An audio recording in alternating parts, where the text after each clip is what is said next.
সত্যি আমি এত বড় আলু কোনো সময় দেখছি না। এখানে আমরা মাটির নিচের আলু তুলতেছি, যেটা বাড়ি করে হয় পেস্তা আলু, ভোট আলু যেটা বলে। আলুর লত, এই যে এটা আলুটা অনেক গভীরে গেছে।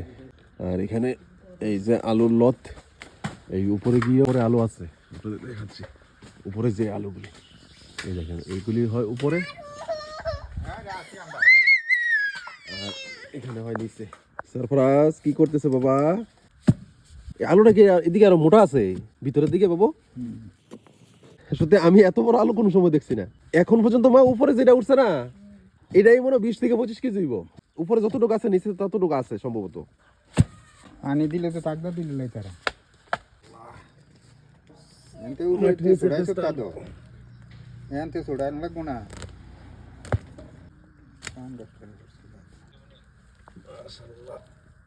কত বড় মাটির নিচের আলু।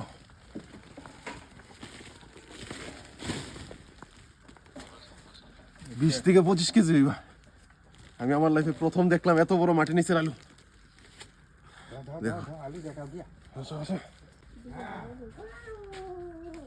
ধরে রাখা যায় না, একটা আলু কত বড়।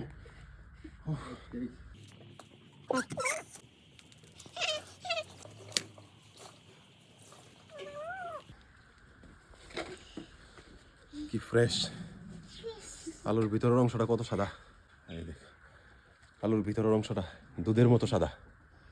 আর এই গোড়াটারে আবার লাগিয়ে দেব।